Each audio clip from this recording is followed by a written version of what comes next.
Poliser skadades, bilar sattes i brand och flera polisbilar vandaliserades. 3 personer har skottskadats under nya upplopp. Väldigt stökigt. Våldsamma upplopp. Örebro. Linköping. Jönköping. Norrköping. Landskrona. Malmö. Upplopp skakar flera svenska orter i samband med koranbränningar. Är blasfemilagar nu nödvändiga? Meningarna går isär, beroende på om du frågar våldsapologetiska relativister eller Sveriges rikspolischef. Jag heter Henrik Jönsson och jag är en oberoende libertariansk entreprenör och samhällsdebattör. Varför försvarar polisen egentligen provokativa demonstrationer? Bör Sverige förbjuda religionskritik? Och vad händer egentligen med en demokrati som begränsar sin yttrandefrihet för att blidka våldsverkare? Dessa frågor tar jag upp i veckans video om korankaos. Uppskattar du mina filmer så hjälper du mig att kunna fortsätta göra dem om du stöttar mig via något av betalningsalternativen här ute till vänster.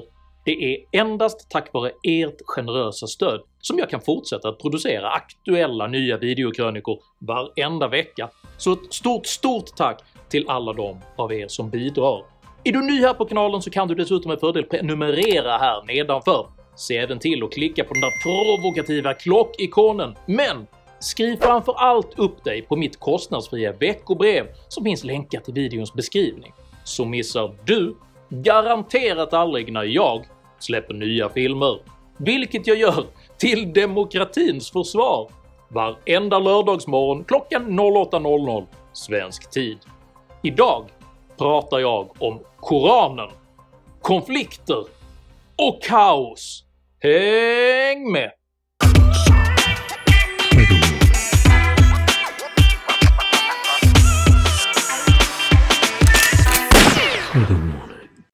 Regler är inte heliga, men det är principer.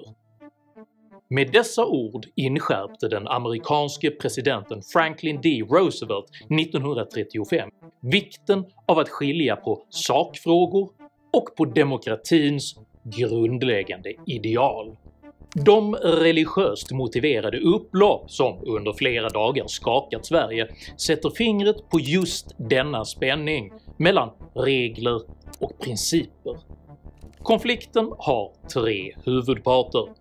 Den dansk-svenske islamkritiska aktivisten Rasmus Paludan som vill bränna koraner och ytterst vill reglera bort islam.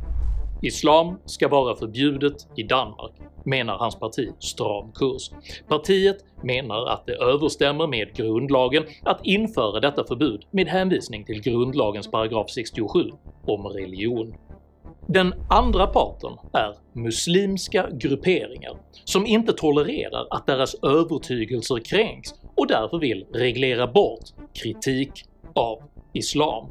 Tycker du det är rätt att starta ett sånt här våldsamt upplopp? Det är ju inte rätt, men det skulle inte startas om de inte skulle bränt Koranen.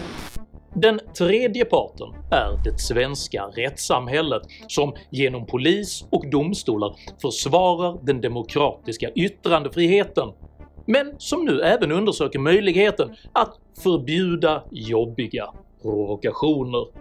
Jag var där för att han skulle bränna Koranen och ville göra något åt det. Mot bakgrund av det som har hänt så borde det finnas goda rättsliga grunder för att neka tillstånd. Samtliga parter har fel, för de förordar alla sakfrågespecifika regler på demokratiprincipens bekostnad. Och regler är som bekant inte heliga, men principer borde vara det. Att likt Rasmus Paludan önska provocera fram ett förbud av islam innebär på ett principiellt plan att staten ges rätt att reglera folkets övertygelser.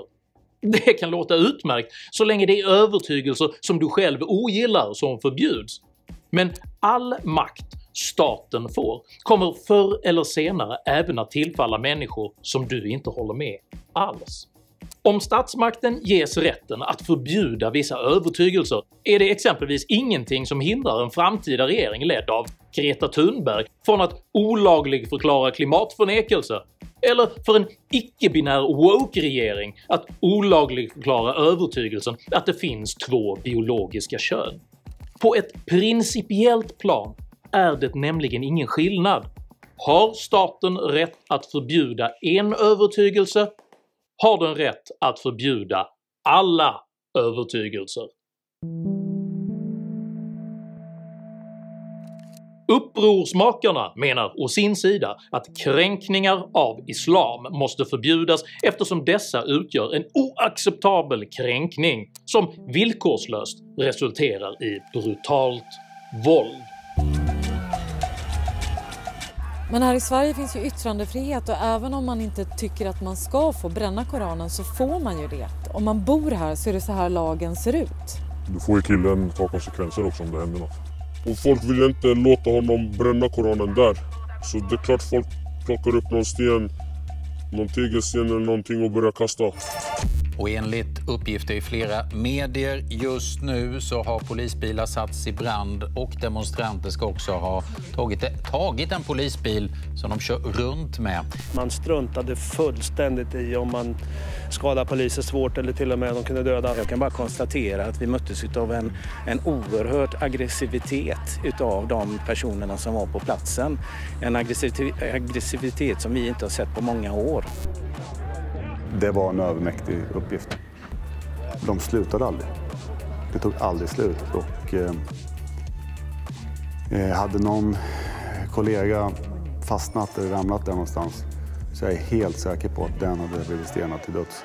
Slutsatserna som Sveriges relativistiska våldsapologeter drar av detta är att Rasmus Paludan är en mycket dålig person som ger upphov till allt detta våld och att blasfemilagar därför är moraliskt nödvändiga. Ingenstans rannsakas våldsverkarnas eget beteende. Den medialt omhuldade polisen Nadim Ghazaleh skriver exempelvis i Expressen att tillstånd ges och att brännandet av koraner inte är ett självklart hatbrott påvisar hur långt den svenska lagstiftningen har kvar för att skydda vissa utsatta folkgrupper. Exakt vad är det dessa utsatta folkgrupper egentligen ska skyddas ifrån? Sina egna okontrollerbara reaktioner? Från åsikter de ogillar och inte kan hantera? Eller från att behöva tolerera den liberala demokrati som betalar deras egna bidrag?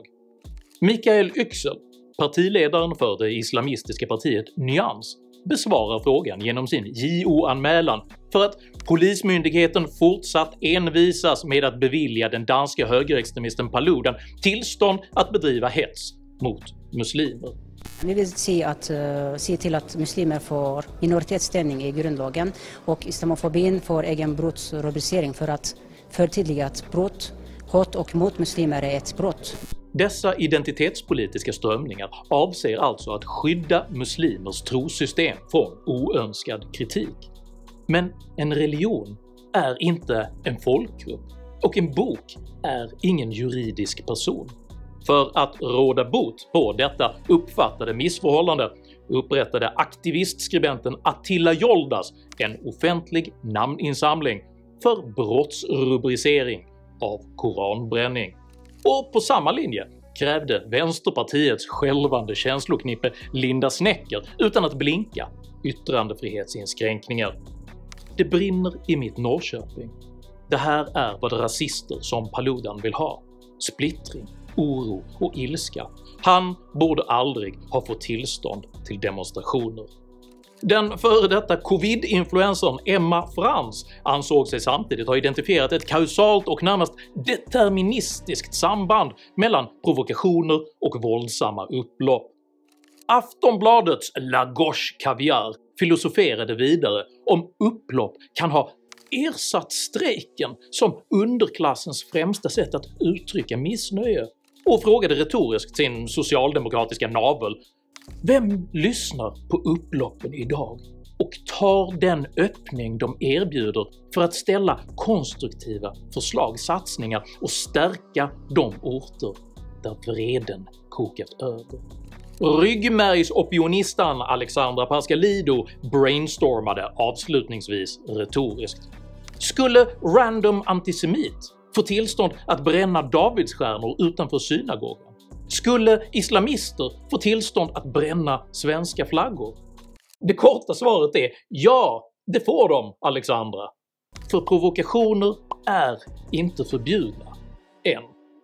Sammantaget nämner Sveriges Television under upploppets första dag vilka som vill bränna koraner ett oräkneligt antal gånger och vilka som bränner bilar exakt 0 gånger.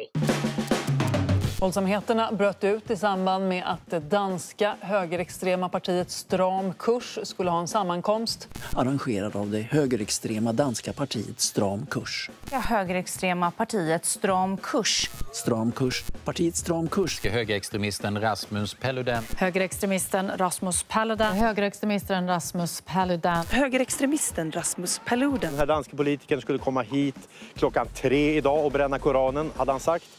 Slutsatsen att ett förbud mot kritik av islam skulle vara nödvändigt för att förhindra våld innebär dock inte bara ett omyndigförklarande av alla muslimer, utan ger även staten principiell makt att förbjuda kritik av alla starka övertygelser. Bör exempelvis konstnären Andres Serranos fotografi Piss Christ från 1987 förbjudas eftersom han skändade ett krucifix genom att fotografera det nedsänkt i sin egen urin? Bör Elisabeth Olsson Wallins fotografiska bibelgestaltningar Ecce Homo förbjudas för att de bland annat avbildar Jesus omgiven av läderbögar? Eller bör Monty Pythons gamla film Life of Brian från 1979 förbjudas för att den på ett otal olika sätt häcklar alla de abrahamitiska religionerna? Förbud av denna typ av kritik är ett allvarligt sluttande plan, vilket i förlängningen uppmuntrar till radikalisering av alla grupperingar som önskar immunisera sina egna övertygelser från kritik. Man är arg på polisen som har givit tillstånd till den här demonstrationen. Jag känner mig frustrerad att lagen står på hans sida. Hur hade det känts om vi hade bränt Bibeln eller någon annan helig bok? Om statsmakten ges rätt att förbjuda kritik av vissa övertygelser finns det nämligen ingenting som hindrar en framtida regering att förbjuda allt från klimatförnekelse till fosterlandskritik, så länge övertygelsernas anhängare visar sig beredda att slåss för sina krav. När vi pratar med människor i Rosengård är nästan alla upprörda över att polisen har gett Rasmus Paludan tillstånd att bränna Koranen i Malmö. De våldsamma reaktionerna har nu enligt Sveriges Television väckt frågan kring när manifestationer och demonstrationer ska tillåtas. De senaste dagarnas våldsamma upplopp har väckt frågan kring när demonstrationer och manifestationer ska tillåtas. Vad tänker du om att det finns de som tycker att det är fel att ni skyddar en högerextremist? Jag förstår att de blir upprörda, men man måste även förstå polisens roll i samhället. Trots att det blev stökigt redan på skärtorsdagen kunde Rasmus Paludans turné fortsätta. Frågan är dock om polisen med stöd i lagen hade kunnat stoppa koranbränningarna helt med hänvisning till tidigare våldsamheter. I brottsbalkens 16 kapitel paragraf 16 stadgas att den som för oljud på allmän plats eller annars offentligen beter sig på ett sätt som är ägnat att väcka förargelse hos allmänheten skall dömas för förargelseväckande beteende till penningböter. Men det är också så att polisen får lov att neka tillstånd om det är så att det förväntas uppstå svårare oordning vid sammankomsten. Problemet med denna tolkning är att det inte är Rasmus Paludan som är våldsam eller högljudd, utan de individer som provoceras så till den milda grad att polisen inte längre förmår upprätthålla lag och ordning. Upploppet var så våldsamt att polisen tvingades retirera. Det var många som reagerade starkt över att polisen backade undan när våldet eskalerade i Skäggetorp. Vad säger du till dem som känner sig svikna av polisen? Det var ett aktivt beslut som fattades där och då utifrån den lägesbild som vi hade. Och ibland så kan det vara klokt att inta ett defensivt förhållningssätt för att inte våldet ska eskalera ytterligare. Alltså situationen var så pass kaotisk på platsen att vi bedömde som att det var säkrare att vi drog oss undan där för att det inte skulle själva skador skulle ske i själva Skäggetorp. Och vi har inte heller då kunnat säkra de här platserna och upprätthålla vårt uppdrag som är att trygga yttrandefriheten i de här fallen. Så att det är klart att det är ett misslyckande. Konsekvensen av polisens reträtt är att våldsverkarna upplever sig besegra det svenska samhället när statens våldsmonopol inte längre kan upprätthållas. Detta stärker bilden av att våld fungerar för att få sin vilja igenom i Sverige. Men vad tänker ni då om att så många poliser skadats så att man angripit och hotat svensk polis på det här sättet? Den som var skadad kanske inte håller med hela grejen, det är bara att det är hans jobb. Men fortfarande, han var där och skyddade en fel person. Rikspolischef Anders Thornberg betonade nyligen i en presskonferens att upploppen inte har någonting att göra med protester, utan att de bör betraktas som kriminella angrepp på Sveriges demokrati. Det här har ingenting med protester att göra, utan det är ett oförsvarligt angrepp mot vårt rättssamhälle och vår demokrati. Vi har starka misstankar att de som går till angrepp mot polis och räddningstjänst har anknytning till de kriminella gängen. Ändå framställer vänsterrörelsens våldsapologeter situationen uteslutande som en fråga om rasistiska strukturer och polariserande provokationer där ansvaret för det förvisso oacceptabla våldet underförstått ändå huvudsakligen bärs av provokatören. Universitetslektor Stefan Holgersson beskriver exempelvis konflikten som ett resultat av att polisen frångått sitt dialogarbete och därigenom saknar förståelse för motpartens syn på situationen. Man har övergivit den framgångsrika dialogkonceptet. Man har det på pappret och säger att man tillämpar det, men det gör man inte. Och det leder till att man får felaktiga underlag, att det blir mer aggression, att man har mindre möjlighet att påverka en utveckling genom att det saknas information och tolkningar av en motparts syn på frågor. Denna hållning motsägs dock kraftfullt av de poliser som tjänstgjort under själva upploppen. Det ska finnas utrymme att reagera på det som sägs i en allmän sammankomst. Men det som vi såg i Linköping och Norrköping igår, det var något helt annat. Jag vill inte använda ordet motdemonstrant, för att är man demonstrant så har man något budskap. Här har man inget budskap, utan här var det bara för att skada polis. Vad sa de här människorna när ni pratade med dem? Jag tror inte vi ska säga det i tv, det var mest glåpord faktiskt. Polisen Jonas Packalén skildrar sin egen upplevelse på Facebook med orden: "Det vi möts av där går inte att beskriva. Total kaos och total katastrof. Flera hundra personer som går till angrepp mot polis. Flertalet skadade kollegor med benbrott, käkfraktur. Jag blev själv träffad av säkert 10-20 stenar på ryggen, armarna, benen och på huvudet. Det sjuka i det här är att till och med kvinnor i 40-60-årsåldern kastar sten mot oss, där egna barn gör likadant. Hur i helvete ska man hantera en sån situation? Slå en batong mot en 12-åring? Oavsett om man kallar denna situation oacceptabel och manar alla goda krafter att bevara lugnet, så kvarstår ett graverande faktum. Sverige sitter nu på en unikt självförvållad krutdurk av utanförskap, våld och kriminalitet som är så explosiv att minsta gnista kan utlösa ett våld så storskaligt och så brutalt att vår ordningsmakt inte förmår bemöta det. Vi har under lång tid sagt att det är ett synnerligen allvarligt läge med den grova kriminaliteten i landet. Det hänsynslösa våldet, även det vi har sett de senaste dagarna, är allvarliga symptom på större problem som vi har i Sverige. På 20 år har Sverige gått från botten till toppen i den dystra statistiken över hur många som varje år skjuts till döds räknat per invånare.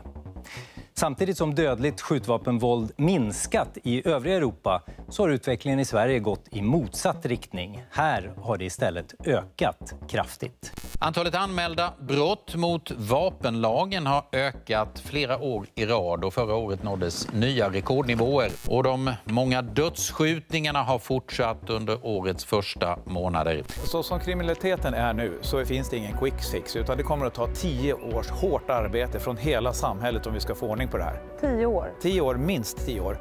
Jag kommer att bli svårt förvånad om brottsligheten har minskat om 10 år. Vi ska vara glada om den har ökat lite grann bara. Föresatsen att beveka denna krutdurk genom att förbjuda alla former av provokationer är fullständigt utsiktslös. För vad blir i så fall nästa steg? Avbildningsförbud av profeten, sedlighetslagar eller teokratiska domstolar? Detta är nämligen det sluttande plan man anträder när godtyckliga anpassningar till våldsverkares krav tillåts trumfa de demokratiska principer som enligt Franklin Roosevelt bör hållas för heliga. Ett lättsamt sätt att felsöka Sveriges principiella yttrandefrihetsproblematik vore att låta samma provokatör regelbundet skända olika religioner. Säg genom bibelbränningar på måndagar och onsdagar, koranbränningar på tisdagar och torsdagar och torabränningar under helgerna. En undersökning av denna typ skulle mycket snabbt identifiera om provokatörens gärningar var så generellt och intrinsikalt provocerande att ett allmänt förbud vore befogat, eller om det var enskilda gruppers reaktioner som var det egentliga problemet. Ändå väljer redan flera instanser oreflekterat att försöka stoppa provokationerna, vilket innebär att man ställer ett godtyckligt blasfemiförbud över yttrandefrihetsprincipen. Detta är fel! Inte för att Rasmus Paludans puerila budskap skulle vara värt att försvara, utan för att våld aldrig bör kunna framtvinga yttrandefrihetsinskränkningar, för ytterst handlar detta om den demokratiska makten över riket. Och det styre som tvingas införa förbud för att blidka våldsamma krafter som man inte kan kontrollera, det har inte längre makten.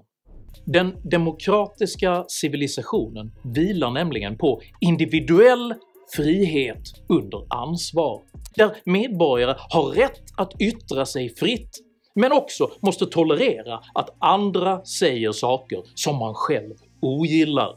Således är provokatörer ett betydligt mindre problem än individer som inte kan tolerera åsikter de ogillar utan att tillgripa våld. Rasmus Paludan dök så småningom inte ens upp i Linköping, men upploppet var redan igång.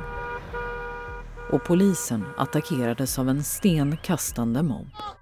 En så bristfällig impulskontroll är faktiskt oförenlig med att leva i en civilisation, eftersom det civiliserade samhället vilar på planering, konsekvensanalys och ömsesidigt respektfull självkontroll. Det finns inte heller något krav på att leva just i den svenska civilisationen, men den som önskar göra detta måste anpassa sig efter samhällets demokratiska principer, inte kräva att få samhällets demokratiska principer anpassade efter sig själv under hot om våld, för annars finns det snart ingen demokrati kvar alls. Detta är Sveriges enskilt viktigaste fråga i valrörelsen. Tvinga rikets politiker att konfrontera detta. Tycker du att yttrandefrihet är viktigare än blasfemilagar? I så fall tycker jag att du ska dela den här videon med dina vänner. Och varför inte passa på att prenumerera på min YouTube-kanal när du ändå är igång. Har du egna erfarenheter av yttrandefrihetskonflikter och anpassningskrav? Dela i så fall gärna med dig av dina upplevelser i kommentarsfältet här nedanför. Jag uppskattar all respektfull kommunikation. Men kom ihåg, var alltid artig, även mot dina meningsmotståndare. Jag accepterar inte personangrepp, aggression eller rasism i mina idédrivna kommentarsfält.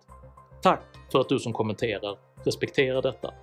Jag heter Henrik Jönsson och jag anser att demokratiska principer är viktigare än opportun reglering av sakfrågor. Tack för mig och tack för att ni har lyssnat.